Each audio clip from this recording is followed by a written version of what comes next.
Здравейте, уважаеми зрители! Видяхте това предаване започна малко нетрадиционно. Дадахме кадри от едно събитие, което се случи преди около 3 години в Челябинск, в Русия. И нашия гост тази вечер ще ни разкаже повече за това, защото той е човека, който успя да го предскаже, успя да го види, ще занимава се с анализиране на предстоящи събития. Един много сериозен и известен руски изследовател, човек, който е посветил голяма част от живота си на необяснимите неща, да ни предоставя знания, да ни показва нещо, за което ние така доста често се опитваме да си обясним, но да го представя веднага. Това е нашия гост, писател Александър Литвин. Здравейте! Здравствуйте, Асен. Как се чувствате? Слава Богу, хорошо. България хорошая страна. Богу. Добре се чувствам. България е хубава страна. Харесва ви тук? Вам здесь нравится? Да, мне нравится. Я приезжаю сюда 3-й год подряд, но я приезжаю сюда не случайно, потому что меня привели сюда мои исследования, идвам тук не случайно. Тук ме доведаха моите изследвания, които водят до написването на моите книги. Освен като писател, вие сте известен и като изследовател. Кроме как писател, вие ще известен как изследовател. Освен това сте и лекар, занимавали сте се с медицина на човешкото тяло. Кроме това, и доктор. А сега може да кажем, че може би вие ще ни ориентирате по-добре. Занимавате се с изготвяне или информиране за предстоящи събития, анализирате предстоящи събития. Имате доказателства в тази посока. Това беше метеорита, който видяхме, Челябинския метеорит. Успели сте да усетите какво се случва. Вы ощутили, что это событие предстоит до того, как оно да започнем от там. Совершилось? Малко от средата, но все пак да започнем от там. Но все-таки начнем с этого. Начнем с середины. Какво се случи? Как успяхте да разберете? Как вы успели почувствовать, что такое событие? Вот конкретно с этим метеоритом история была такая. Есть в России большая радиостанция, она называется «Маяк». В России има голяма радиостанция, тя се нарича «Маяк». Она работает на всех диапазонах, и у меня была программа. Там раз в неделю я давал рекомендации на предстоящий период. Аз имах програма и един път седмично давах препоръки какво ще се случи. И я говорил, что будет в понедельник, вторник, среда, четверг, пятница и суббота. В понедельник, вторник, среда, четверток, пяток, суббота. И вот это была неделя, которая как раз предшествовала падению метеорита. И я когда дошел до этого дня, до 15 февраля, я сказал, что всем нужно будет внимательно смотреть за знаками.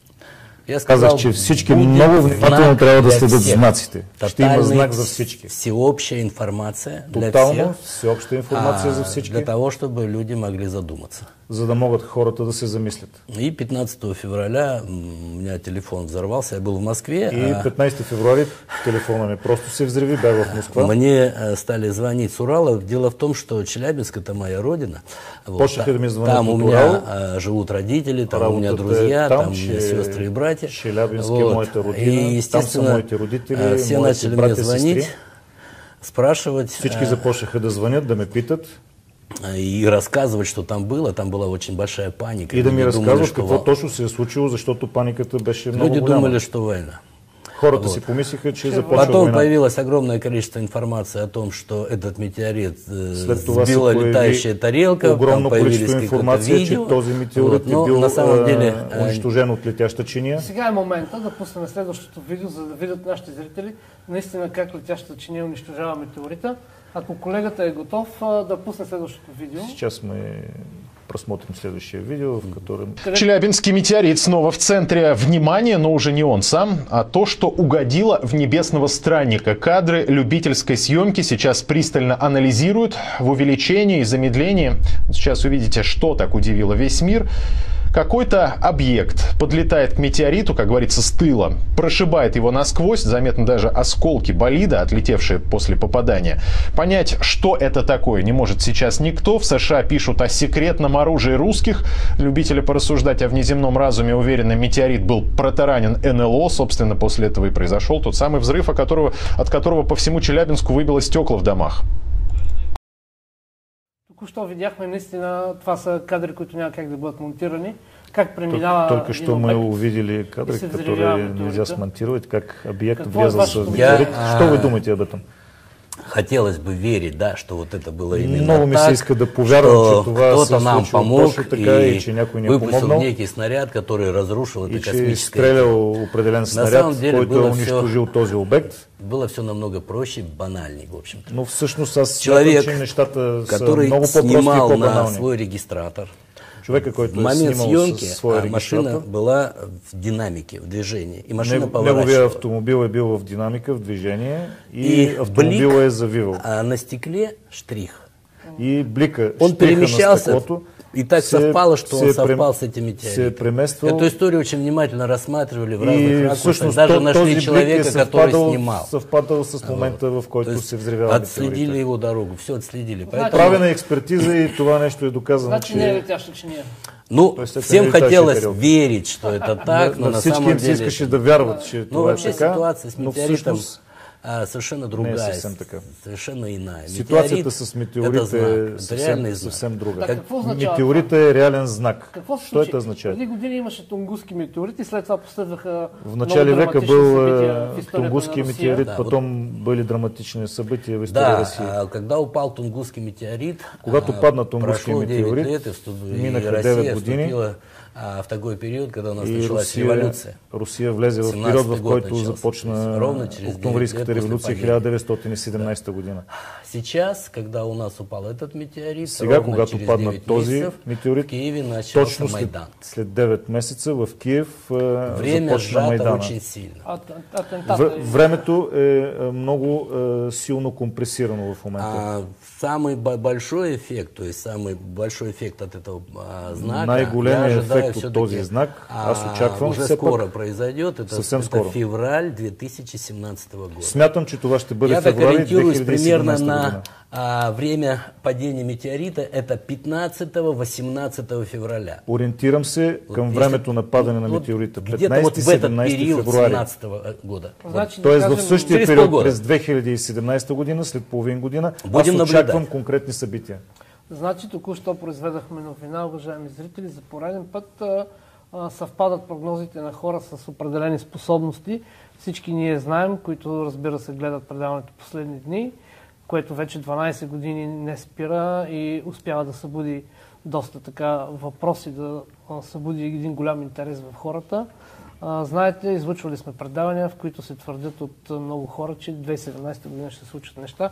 Отново успяваме тук да изстреляме една информация от името на Александър Литвин, човека, който успя да познае и други неща. Той ще ни разкаже какво ще се случи 2017. Ще видим, това е много интересно, ще наблюдаваме да сме живи и здрави, какво ще се случи. Очень интересно. А кажете, какво се случи с вашия живот, как започнаха нещата? Разкажите нам, очень интересно, как у вас все это началось? Как в вашей жизни пришли вот эти сверхспособности?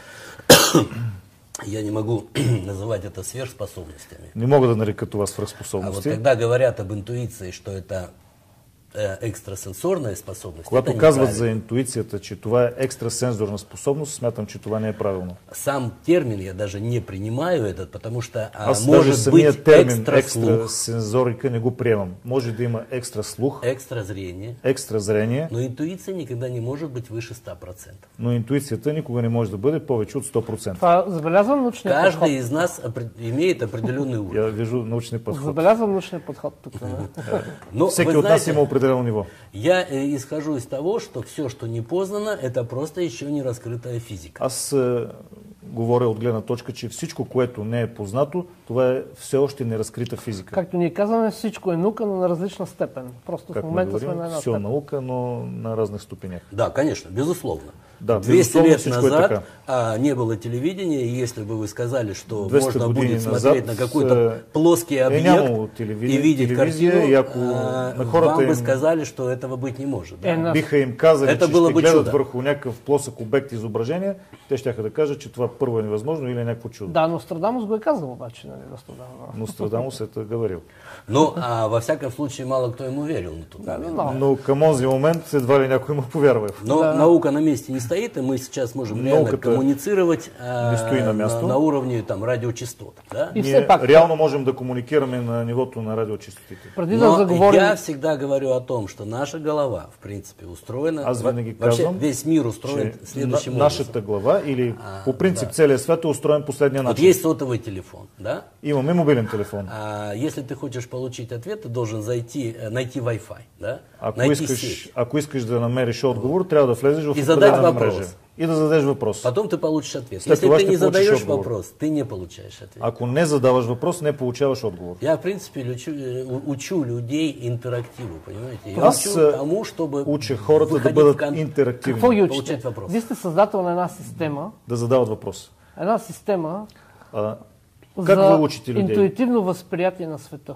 Вы създател системы интуитивного възприятия мира. Ще ни разкажете ли за тази система, но преди това все пак да върнем разкажите нам об этой системе. Разговора в началото. Как започнаха тези неща да се случват във вашия живот? Все-таки вернем се к началу въпроса. Как все у вас някаква последователност, нали? Трябва да... Началось елементарно. 25 Всичко започна 60-го года я родился. 25 юли 60-та година аз се родих. Много елементарно е това, да, наистина. Я родился.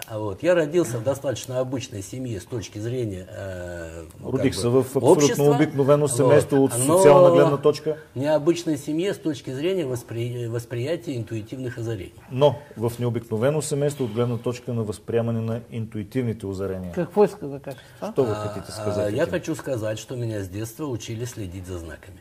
Искам да кажа, че от детството ме учиха да следа знаците. Ние му казваме шаманизъм тук.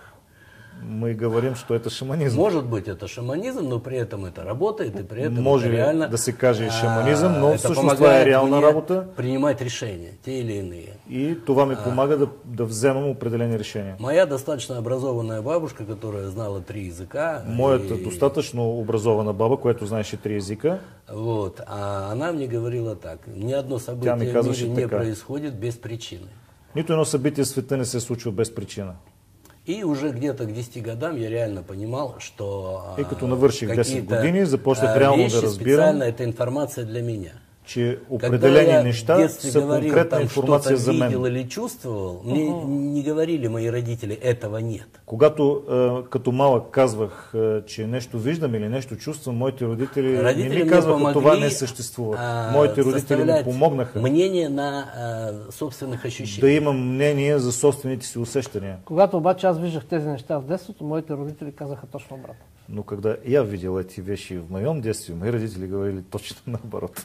Ну, вот вам повезло меньше в этой ситуации, да. А мне вот здесь повезло. Всъщност нямал се същия късмет, който имах аз в тази ситуация, но на мен ме провърга. Интуиция это некое дуновение, некая аура. Ее очень легко сбить. Интуицията е лек полъх, определен вид аура. Много лесно може да бъде смачкана, да, отстранена. Тонкое ощущение. И когда ребенку скажут 2-3 раза этого нет, и когато на детето няколко пъти му кажат, това не съществува, это вернуть назад. То много сложно ще се върне това нещо обратно. Крайне интуитивно. Всички деца до 12 години са изключително интуитивни. Потому что природа нас создает таким образом, чтобы мы выжили. Защото природата ни създава по такъв начин, да можем да оцелеем. Он же не знает, что опасно, что не опасно. И тъй като до 12 години детето не знае кое е опасно и кое не. Редко, когда дети разбиваются очень жестко. Потому что они боятся. Много рядко се случва детето да се рязко да се прибие, защото интуицията му казва какво може да прави и какво не може. Значи вие сте щастлив човек, щом сте успели това нещо да го съхраните и до ден днешен. Значит, вы счастливый человек, если с детства и до сих пор вы успели это сохранить и развить. Я счастлив тем, что я, во-первых, родился вот у своих родителей. Щастлив съм преди всичко с това, че се родих точно в семейството на моите родители. Мне было достаточно сложно. Я писал свои книги, когда я ходил в общественное учреждение образовательное, в детский сад. Когато пишех своите книги, ходих в образователни учреждения. И меня там поразила одна женщина, которая была воспитателем. А ме порази една жена, която беше възпитателка в тази детска градина. Той е посещавал детската градина точно 4 дена. У нее была очаровательная улыбка, очень белые ровные зубы. Тя имаше прекрасна, очарователна усмивка, равни бели зъби. Но при этом я понимал, что она просто ненавидит детей. Но аз разбирах и усещах, че тя ненавижда децата. Я сбежал из этого детского садика. Аз избягах от детската градина. Я пришел к отцу на работу, мне было 4 года. Намерих татко си на неговата професионална работа, където той работеше. И меня не отдали больше в детский сад. Я и не те ходил. повече не ме върнаха в детската градина, защото аз не исках да бъда там. Родители в тот момент поняли, что мне действительно там не нравится, мне плохо. Моите родители разбраха, че на мен не ми харесва там туда ходить. И че аз не се чувствам добре и никой не ме караше на сила да ходя там. Какво се случи след това? Что случилось потом? Кога? Что потом? После этого я жил с бабушкой. След това живех с моята баба. Вот. В основном она мне давала в детстве все эти вещи, потому что родители работали. Отец у меня служил, тя ми помагаше, мама работала на заводе. Татко ми беше военнослужащ, бабушка занималась внуками, я был старший внук. Но так получилось, что нас было много баба внуков. ми се грижеше за внуците, то, что аз она бях говорила, почему-то запомнил только я. Но това, което баба ми казваше, по някаква причина запомних само аз. Когда мои братья и сестры читают мои книги, они вспоминают, что она говорила. Когато моите братя и сестри четат моите книги, те си спомнят какво ни казваше баба ни, но си спомнят едва когато го прочетаха в книгите. Това много приближава към моята история, само че аз нищо не записах, за съжаление, от дядо ми. Это очень близко к моей жизненной истории, но я ничего не записывал. У него было си от дедом. Имаше феноменална памет. Помнеше разговори от 30-40 години назад. У его деда была феноменальна Знаеш памет. всякаква билка, тревичка, кое, къде, по Балкана, какво лекува, как се приготвя всичко.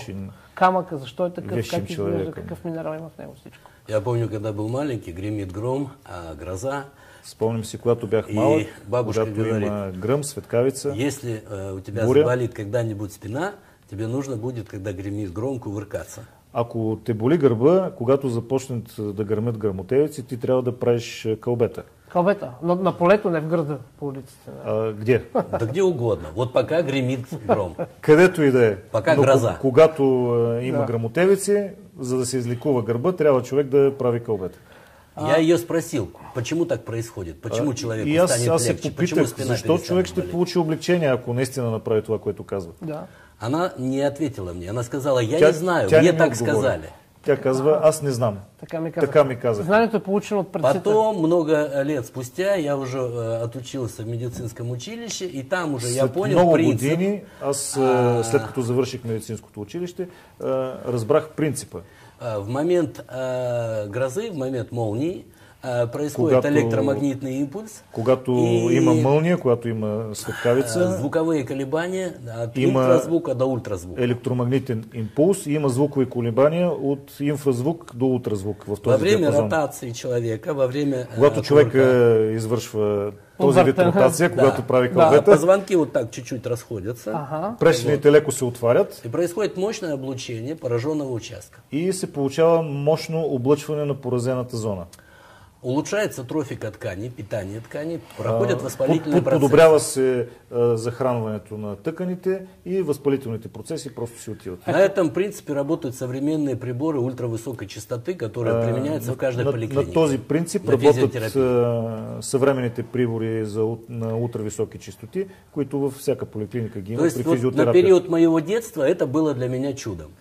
Когато аз бях малък, това за мен беше чудо. Пока я не выучил эту тему. Докато не разрових достатъчно основателно темата и не разбрах как всичко това работи. Ето как виждаме необикновени неща на пръв поглед за непознатите хора, до какъв ефект водят. Мы видим как на первый взгляд необыкновенные вещи приводят вот к таким ефектам. След малко ще говорим за богомилите. Через несколько минут мы будем говорить о богомилах. Само ще помоля колегите да пуснат на екрана, да сменят тази шапка, която върви и да почнат да пускат трейлерите, които са свързани с богомилите, за да може ние да влезем постепенно в темата. Заставку, чтобы мы вошли. Как се запознахме с вас? Какво се случи? Отидахме на Рила. Как мы с вами познакомились? Что случилось? Как мы оказались на Риле? Какво видяхте на Рила? Что вы там увидели? Какво ще кажете за вообще в Българию меня привела религия, исследование религии. По принцип в България ме доведе моите изследвания по большому на религията. счету меня привел сюда Бог. Доведе ме тук Твореца, ако трябва да кажем глобално. Я никогда не исследовал никакие религиозные течения. Никога не съм изследвал никакви религиозни течения. Вот. Знаех, че има Бог. И знал, что есть я. И знаех, че я с детства был уверен, аз. что Бог интегрирован в каждого из нас. И от детството си вярвам, че Бог е интегриран във всеки един от нас. Он обладает способностями. Този, който разбира това, той обладава там написано, что ты создан по образу и подобию Творца. Это значит, написано, че ты реально не внешне похож на него, а что ты имеешь способности творить. Това вот если реално ты значи, это че знаешь не по външния си вид приличаш на него, имаш способност да твориш. А если этого не знаешь, това, ти ще можеш да ты твориш. можешь натворить. Это по-русски игра слов ти, такая. Ако не знаеш това, можеш да натвориш, т.е. да извършиш определени пакости, нали, тъй като това е игра на думи в руски език. Так получилось, что я попал во Францию. Така, аз попаднах във Франция. Ничего случайного не бывает, но вот и тъй като нищо это случайно тоже не не случайно. съществува, Я приехал в Тулузу и начал изучать этот город. Аз попаднах в Тулуза, започнах да изучавам историята на града. Мне попалась информация о катарах, мне стало интересно, почему люди шли на костер добровольно, информация за катарите абсолютно спокойно. Меня поразила сила веры этих людей. Защо тези хора са влизали в огъня доброволно, съвсем спокойно, порази ме силата на тяхната вяра. И вот с Тулузы началась моя история, и то, что я пришел сюда, от Тулуза започна моята история. Българию, това, че аз дойдох тук в България. Източника на нещата в България. Източника на учението на катарите. Тоест вы пришли, чтобы искать вот этот источник учения катаров. Да, я пришел искать источник, да. И да, поэтому дойдох да търся този източник тук в България. Я приехал сюда, вот, и моим помощникам я дал задание искать людей, которые хоть что-то знают о Богомилах. Дадах задача на моите помощници да търсят хора, които поне нещо знаят за богомилите. Сам много искал литературы, смотрел в интернете търсих сведения. Литература, търсих сведения в интернет.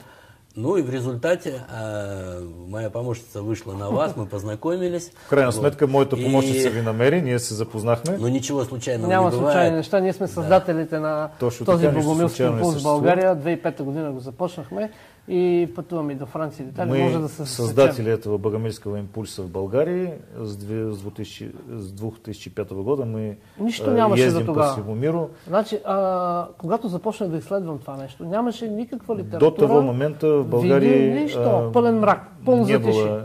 Литератури. И започнах да издирвам хора, които пишат за богомилите. Намерих там. Много известен Христо Маджаров. Оттам започна всичко. Связывать с людьми, которые пишут о богомилах. Я нашел Христо Маджарова. Это писатель, который пишет на эту тему. Христо Маджаров, Христо Буковски. Я начал собирать этих людей вместе. Христо Маджарова, да правим Христо семинари Буковски. В България. Мы начали делать семинари. Мы начали делать передачи. За да може хората да се задават въпроси. А когато започнат да се задават себе въпроси, те ще си потърсят и отговорите. А если у них возникнут вопросы, то они поищут на них и ответы. Да, но я, безусловно, и в России то же самое буду искать, потому что то, что я вижу здесь, я вижу в России среди ответвлений, так сказать, религиозных в виде духоборов и молока. Защото и в Русия виждам разклонения, религиозни разклонения като духоборците, вторые как? Молокане. И малуканите. Да. А как там... И еще после раскола это старообрядческая. И след разкола на църквата това са старообрядците, староверите. То есть вот эти сферы мне очень интересны. Но тези сфери прежде са ми много всего интересни. Меня интересуют места, связанные с этими людьми. Но преди всичко ме интересуват местата, които са свързани с тези хора. Физически обекти. Физическите обекти. В момента творим история в момента. Защото аз творим историю. Ще ви преведа тази книга. Потому что я переведувам эту Това книгу. е древна богомилска книга. Это древняя богомилская книга. Първото издание в света. Первое издание в мире. Да речем, ето го. Това е на Николай Райнов. Може ли камерата книга да види? Николай Райнова. За Мири Бран. Ето го.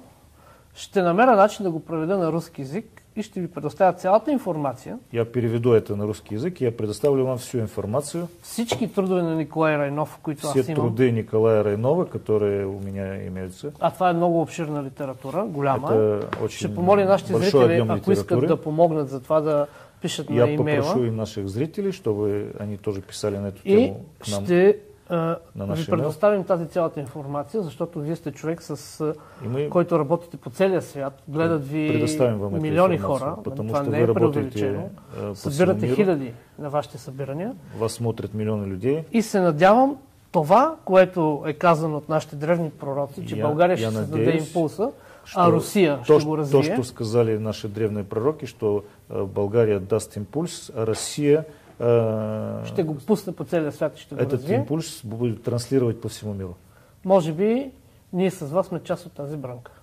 Я думаю, что мы с вами являемся частью всего этого процесса.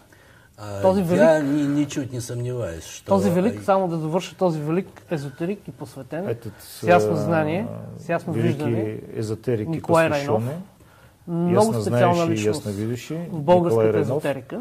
Это очень специальная личность българской эзотерики. Изключително много е написал за богомилите. Он написал очень много о богомилах. И друг сериозен изследовател, Влад Пашов се казва. И еще есть и неговата литература ще ви предоставя. Изследователь. За да видите езотеричната част, магическата част литературу на учението на богомилите. Чтобы вы могли ознакомиться с эзотерической, магической частью учения богомилов. Историци има много, те пишат много. Историки сейчас пишут очень много об этом. Те пишат за формата на учението. Но они пишут о форме учения, а не о съдържании. Съдържанието може да го разбереш, ако си част от това учение или от съдържание можно понять, если человек является частью этого учения или частью следующей ступени. Белого братства. Учението на Бенса Доно. Учение Бенса Доно. Където отидахме с вас на Рила, за да видите там, где мы световното събитие, посрещането на Божествената нова година.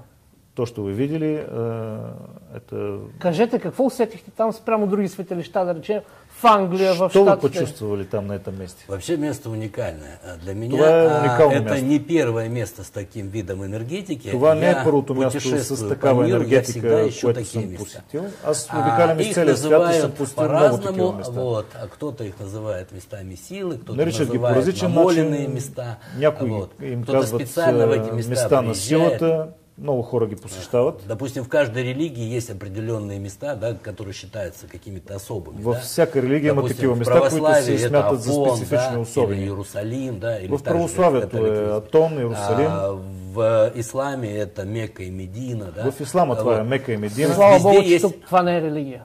Определенные места у каждой религии. Хорошо, что это не религия. Вот. Но я исхожу из энергетики мест, потому что есть места, где интуиция выше намного, есть места, где интуиция ниже. Кажете някакво место. Усещаме енергетиката на местата. Има места, където интуицията се повишава, има места, където се понижава. На езерата какво е? Вот это место, где мы были, на Рильских озерах. Това място, където бяхме на Рилските езера. Это место, где я могу хорошо формулировать свою мысль и задавать вопросы. Където мога много добре да формулирам мисълта си и да задавам своите въпроси. И там, где я могу получить ответ. И мога да получа отговори. Там, где прием хороший, где хороший Wi-Fi, грубо говоря. Там, където има добра връзка, където има добър Wi-Fi. Я обследовал здесь два таких места. Я нашел это место, где работала Ванга. Тук бях на още две места. Просто, да. Място, където е работила Ванга, мога да кажа, това е отлично място. Потом я поехал на Бегликташ. След това бях на Бегликташ. И это совершенно противоположный вид энергии.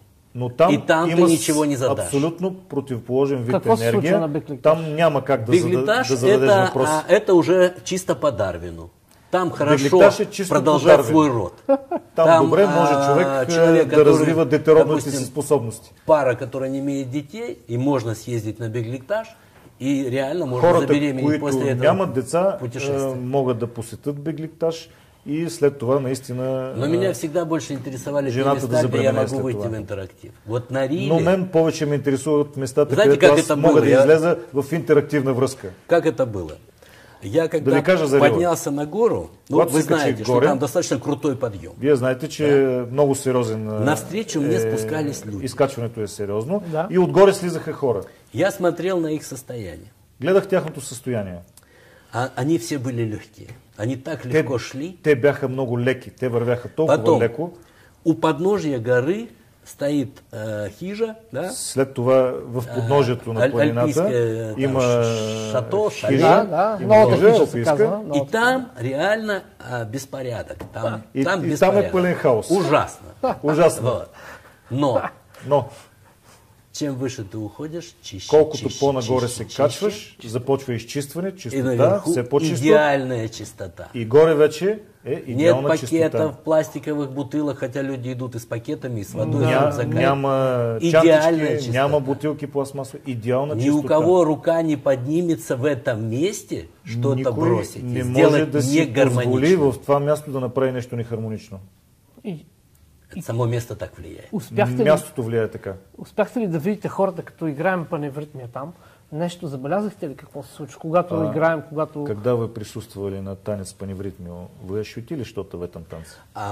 Я был сконцентрирован на несколько другой идее. Когда я шел, я очень боялся, что танец будет именно на той точке, которая меня интересует. И когато се качвах нагоре, аз смятах, че танца ще се случи именно в тази точка, която ме интересуваше. Танец был от этой точки смещен, как раз вот где идет граница. Танца беше, паневритмията беше малко в страни от тази точка, която мен ме интересуваше. В принципе, вся территория обладает этой энергией. Принципно цялата територия обладава, определенные ритмичные движения в этом месте реально усиливают интуитивные способности человека. И определени ритмични чем выше уровень интуиции, тем выше понимание Бога. В това място повишават нивото на интуицията.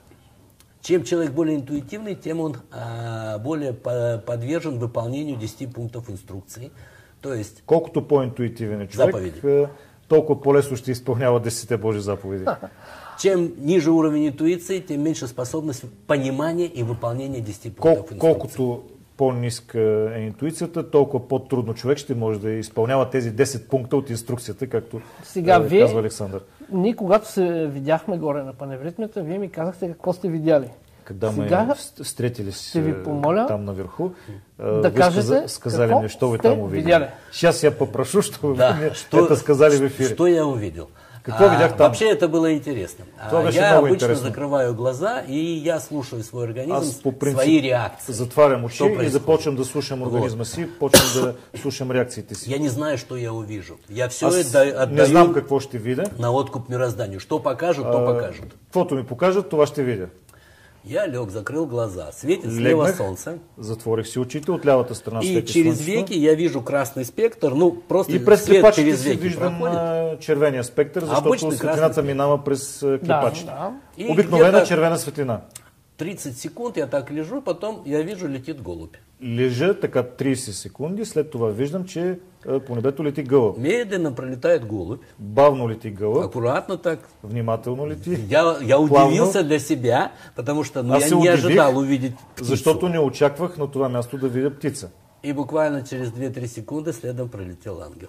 И след 2-3 секунди след него медленно, я рассмотрел его в деталях. Бавно, видя го в деталях. Так, слева направо он прошел. И потом весь этот красный спектр, обычный, который, он тут же сменился на цвет индиго. Този червен спектър се смени с индиговия спектър. Такой мощный спектр. Дълбоко индиго. Глубокий. То есть я как бы в этом объеме весь, в этом синем спектре был. Да, просто бягал в целия този син спектр. Ну, в общем, это было для меня уникальное такое, не то чтобы уникальное, я такое же испытывал в Стамбуле в одном месте. За мен беше уникално усещане. Вот так, чтобы увидеть ангела, я такого не видел. В Истанбул това на едно място, но да видя ангел, преди това никъде не ми се е случвало. Уникално, много силно. Вот там очень низкая гравитация. Там гравитацията е много ниска. Там так сделано. Я когда только шел уже, я сказал, то, что я чувствую, это Стоунхендж, потому что я там был. Когато се качвах но нагоре, это природный Стоунхендж, это гораздо мощнее, сильнее. Но това е природен Стоунхендж. Той е изключително по-силен и по-мощен от Стоунхендж. Для чего это место нужно в принципе? Да, можно быть далеко от религии, но нужно помнить одну вещь. Може човек да е далече от религията, но трябва да помни едно. Качество человека, отвечающее за его безопасность. Интуицията, това е качеството на човека, което отговаря за неговата сигурност. И второе, это способность правильного выбора. И второ, това е способността да се направи это правилен избор. Силы, и сила заключается в том, что человек может реально понять, что ему истинно нужно. И на това място човек може да разбере какво наистина му трябва. А не това, което му казва социум. В этом уникальность места. Добре. С това уникално място. Каква е енергетиката на човека, на вегетарианеца, ако направи своя избор, и на месоядния, ако направи своя избор? Какова будет энергетика человека, который занимается вегетарианским питанием и какова, если он сделает свой выбор там, и какова будет энергетика человека, который кушает мясо в этом месте. Потому что когда мы там Вы знаете, я очень много лет работаю с людьми. Знаете ли, много години работаю с хора. Консультирую людей. Как помогате на хората? И на личном приеме, и по скайпу, и в почте иногда. В личен прием, Мне и по нужно знать скайпу, дату и по рождения человека. Аз трябва да знам датата на раждане на човека и неговото име. Что такое дата рождения? Какво е датата на раждане?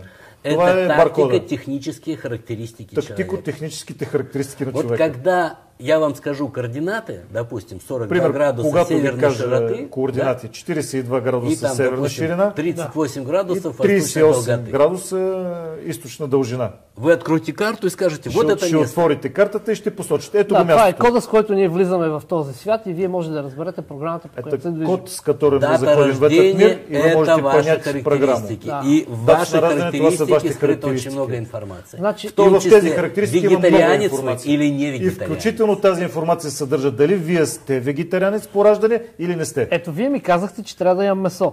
Аз ви казах, че това няма да се случи. Вы мне сказали, что я должен кушать мясо. Я говорю, что я не буду. Вы должны кушать мясо. Не, тогда вы будете абсолютно здоровы. Вие ще трябва да ядете месо и ще бъдете абсолютно здрави. Бог нам дает, солнце нам дает энергию. Значи, на Бог ние сме необходими здрави. Да. Вот кому-то дается хлорофильные оболочки в виде растительного мира, кому-то в белковой оболочке. Но в любом случае, вот на някой му се дава в растителна обвивка, но она по-разному на някой в белтъчна обвивка. Если но при всички случаи това е обвивка. Будет кушать мясо, он умрет. Если волк будет кушать траву, он умрет. Заека мы разные, мы не можем все быть кроликами или все волками. Но ние сме различни.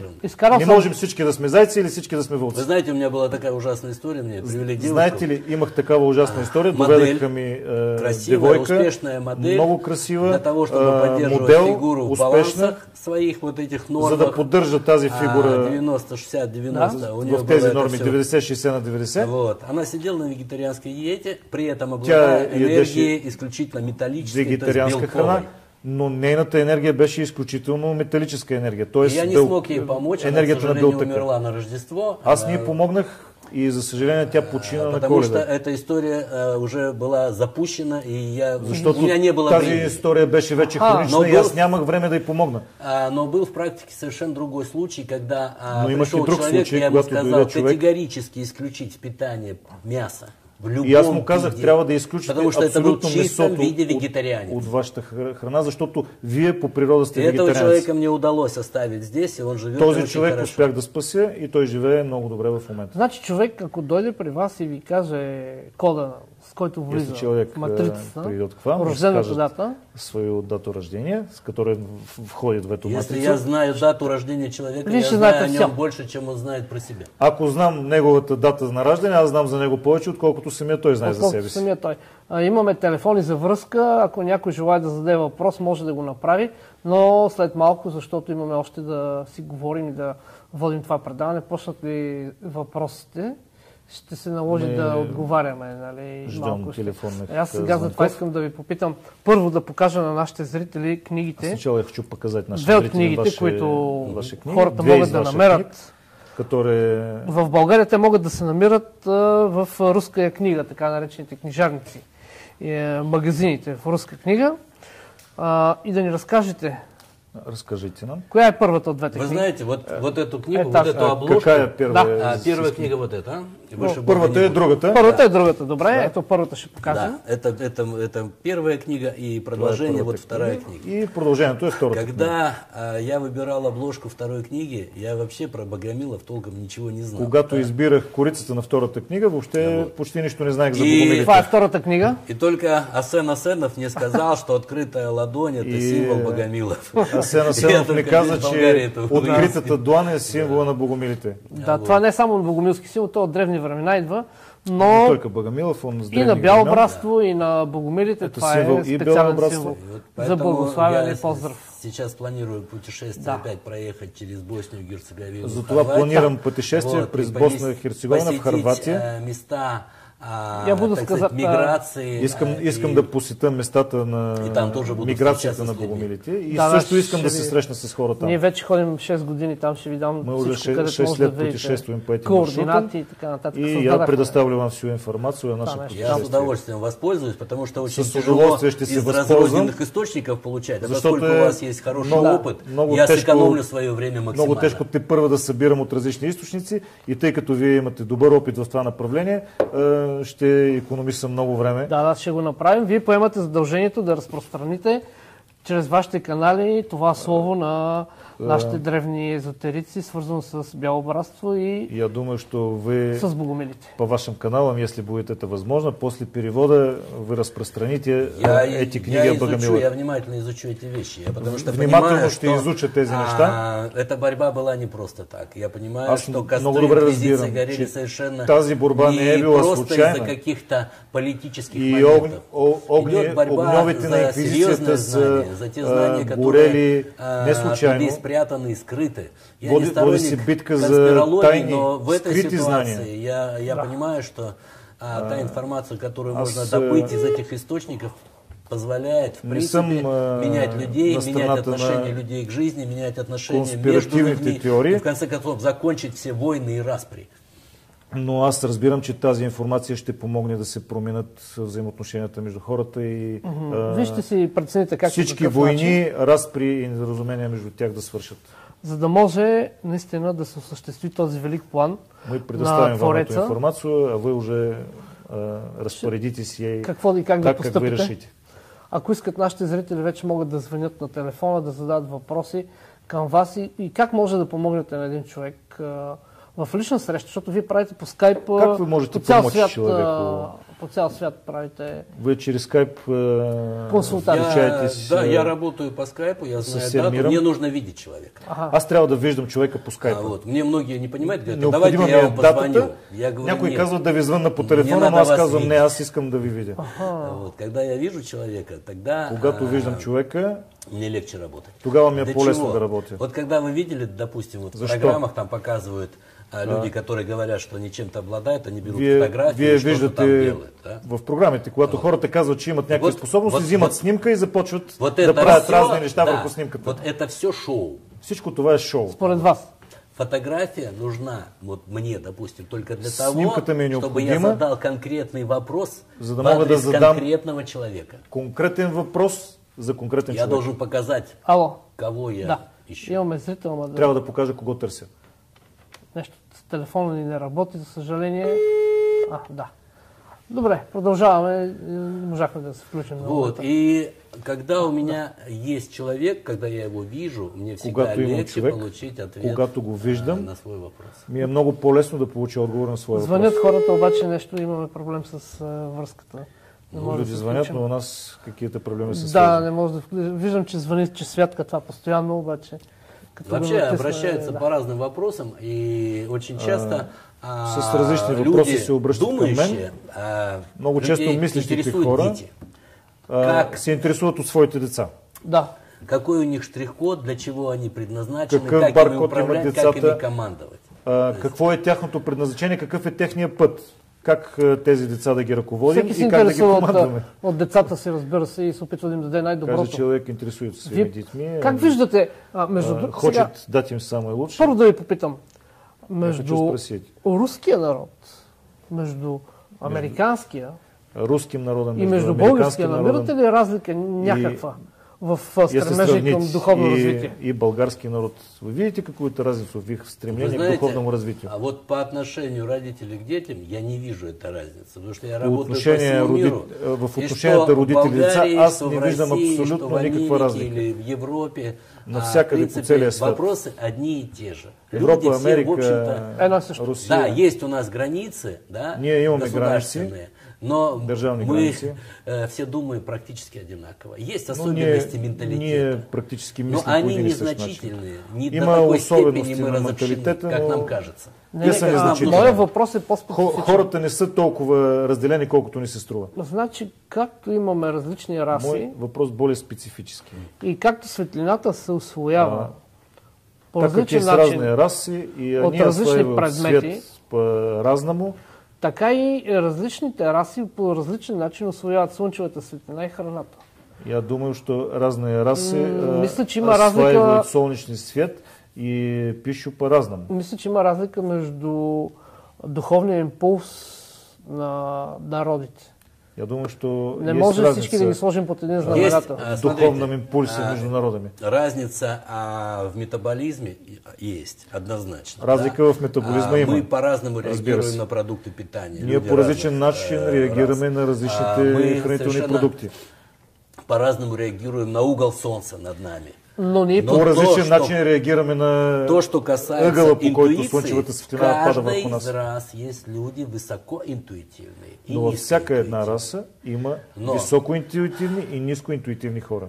Высокоинтуитивные люди, как правило, это люди северного полушария, но високоинтуитивните хора преди всичко живеят в северното полушарие, живеят до вода и при ниски температурни условия. Вот для того, чтобы... Ало, да. Малка тайна ще ви. Добър вечер. Добър вечер, само да чуем нашия зрител. Представете се, ако може, разбира се. Аз съм... Искам да попитам дали гостът ви за рупите, за енергията на рупите. Дали ще остави скайп, за да се свързваме с него и да ни помогне. На месте, где жила и работала Ванга, и оставите ли нам скайп, на котором мы можем связаться с вами. Ще го сложим в сайта на Виделей скайпа и начина за връзка с Александър. Да, скайп, за да не се... като реклама. Можно да будет найти меня. Мы оставим в сайте Виделей. За рупите дали ще може да каже нещо? Да, за рупите сега ще каже. Това ли ви е въпроса да продължим? Да, щях да попитам, да си кажа баркода, но чух, че трябва да вижда... Баркода. Баркода. Шегува се нашата зрителка. Женщина хотела да сказать свой баркод. Свой штрих-код. Ну, кажете. Кажете го. 2 януари 1964. 2 января 1964 года. И имя ее. Името. Антина. Антина? Да. Антина. Момент. Антина. Вот. Антина 2 января 1964 года. Може ли вече да затворим? Да. Сейчас, секунду. Да затворим ли? Най-добре линията. Сказать ей? Да, говорите. Просто затваряме линията. Да. Ну вот, позвонила девушка Антина 2 января 1964 года. Сейчас я ее описываю. Да, у нее очень тонкая кожа, у нее всю жизнь было низкое давление. Има тънка кожа, винаги имала ниско кръвно налягане. Растянута связка голеностопного сустава. Има разтегнато сухожилие на стъпалото. При этом этот человек очень интуитивный. Това е много интуитивен човек. Реально видит сны, у него было явление дежавю. Вижда сънища, има дежавю често. У него был тяжелый 14-й год.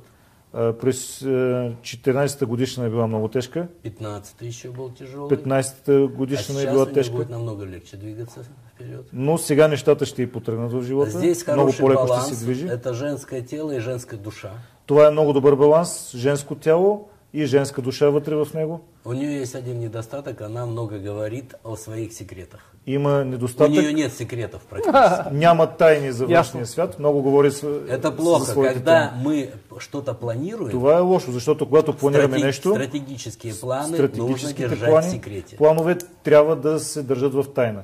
Тогава няма да казвам нещо, защото планирам стратегически планове за Русия. Я тоже планирую стратегически план. Господин Путин да разбере нищо по въпроса.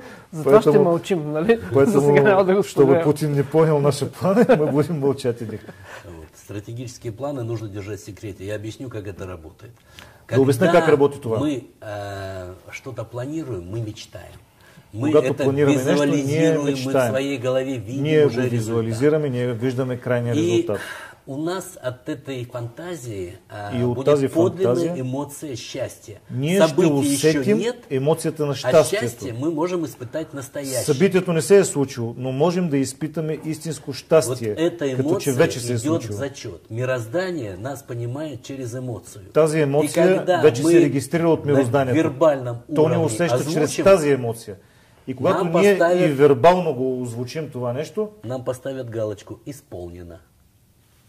Щом го кажем с думи, там ще ни сложат отметка, вече е изпълнено.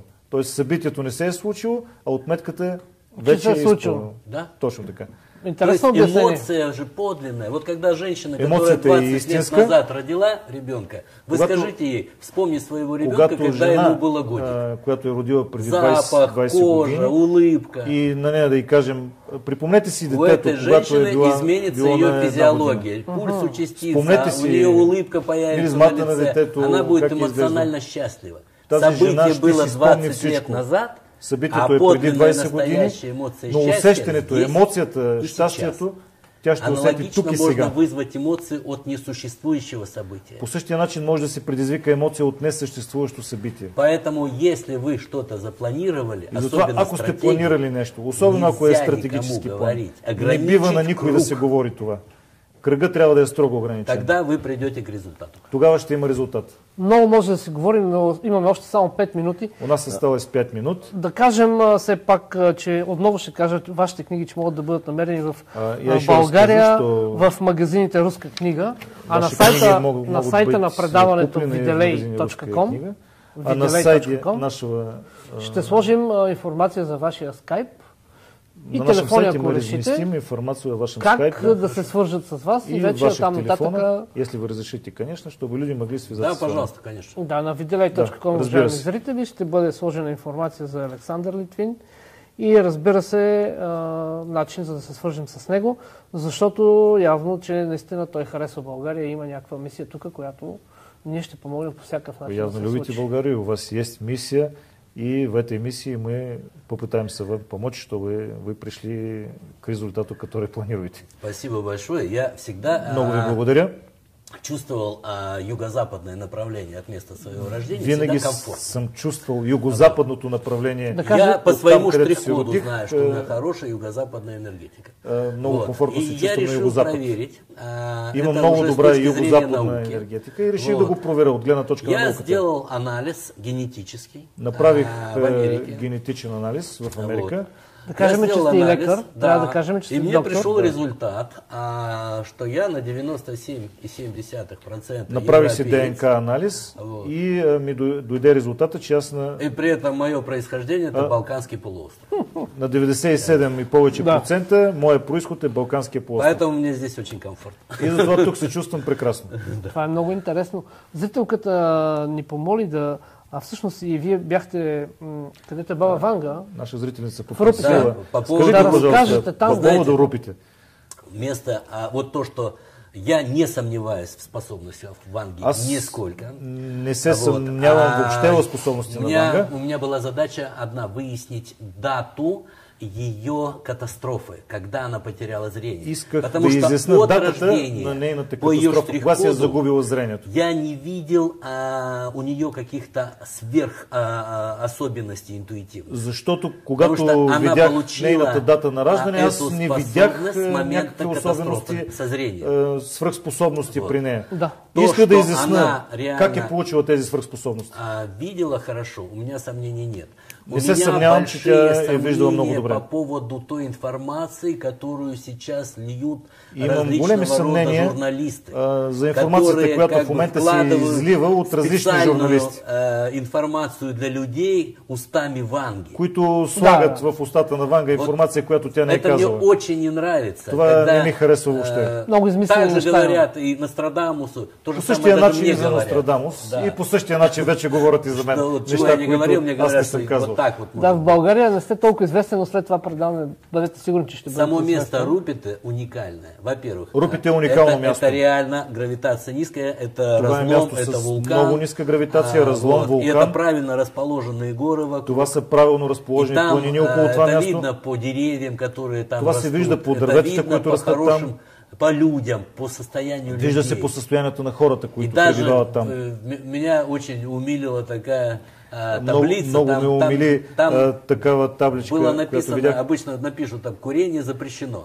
Примерно пишат забранено е пушенето. Да, а там написано, там беше если написано, можно, не курите.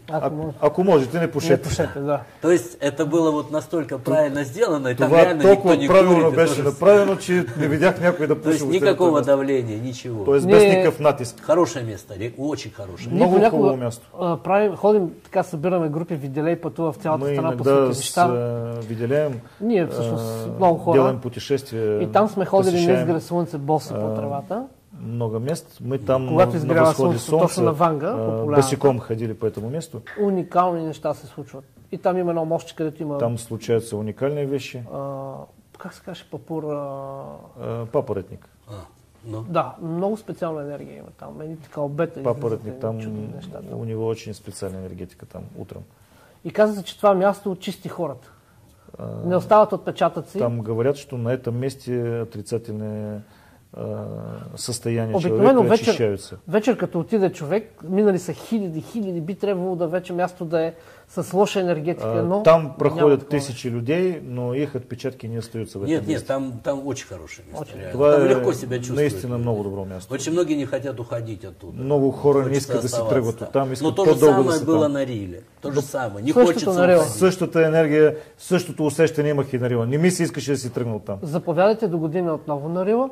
Заповядайте да ви заведем и да ви покажем други специални места в България. Покажем други места в България. А сега да кажете нещо за финал на нашите зрители. Скажите нашим зрителям что-то. Дорогие друзья, у меня для Скъпи вас приятели, одно пожелание. Имам едно пожелание за вас. Пусть ваши планы совпадают с планами мироздания. Нека вашите планове съвпаднат с плановете на мирозданието. Благодаря много за това предаване. Уважаеми зрители, следете ни. Отново ще имаме интересни срещи и надявам се и следващото предаване с нашия гост Александър. Благодаря ви. До скоро.